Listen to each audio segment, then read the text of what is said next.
Kita membahas satu hadis dari hadis Nabi kita tercinta Muhammad sallallahu alaihi wasallam. Hadis nomor 20 daripada kitab hadis Arba'in An-Nawawiyah.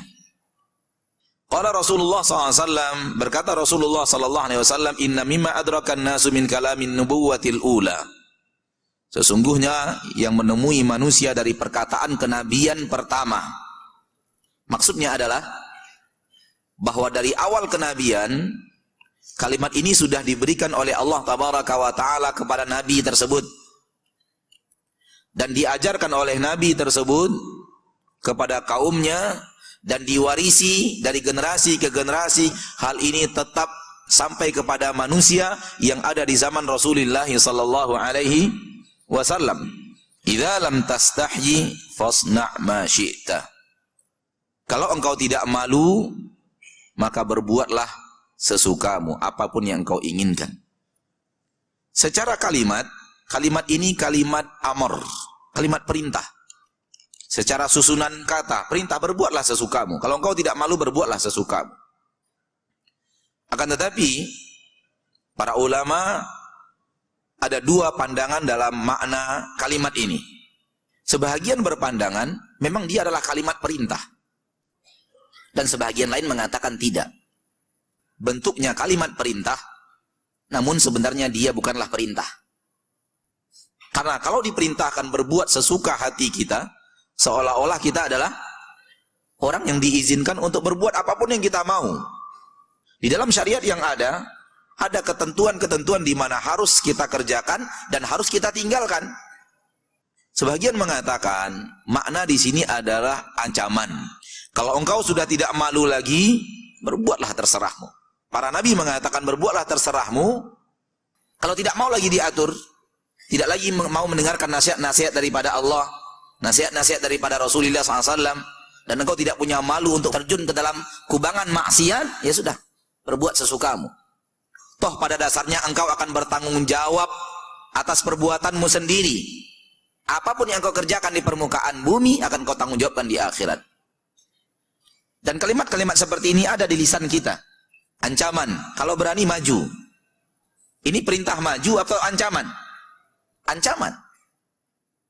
Ancaman agar dia tidak maju. Nah, ini makna yang pertama, dan ini ada di dalam Al-Quran.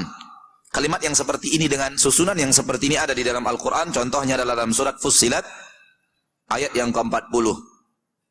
Allah berfirman, "I'malu ma syi'tum, innahu bima ta'maluna basir." Beramallah sesuka hati kalian. Sesungguhnya Dia, yaitu Allah, Maha melihat apa yang kalian kerjakan. Ini bukan izin dari Allah untuk berbuat sesuka hati kita. Akan tetapi di sini ada ancaman bahwa kalau kita tidak mau diatur, berbuatlah sesuka hati kalian, namun Allah Maha melihat semua yang kalian kerjakan, dan Allah tabaraka wa ta'ala akan berikan hukuman kepada kalian atas apa yang kalian kerjakan ketika kalian tidak lagi mau diatur oleh Allah subhanahu wa ta'ala. Baik. Sebagian mengatakan dia bukanlah perintah, namun maknanya adalah khabar, keterangan, bukan ancaman juga. Bagaimana memahaminya? Kalau kamu tidak lagi rasa malu, niscaya kamu akan berbuat sesuka hatimu. Orang kalau sudah tidak punya rasa malu, maka dia tidak akan mau diatur. Dia akan berbuat sesuka hatinya. Dan ini senada dengan sebuah hadis Nabi Muhammad SAW. Dia juga memakai lafaz fi'il amar, fi'il perintah, namun maknanya khabar. Hadisnya sahih mutawatir, "Man kadzaba 'alayya muta'ammidan falyatabawwa maq'adahu minan nar." Barang siapa yang berdusta atas diriku dengan sengaja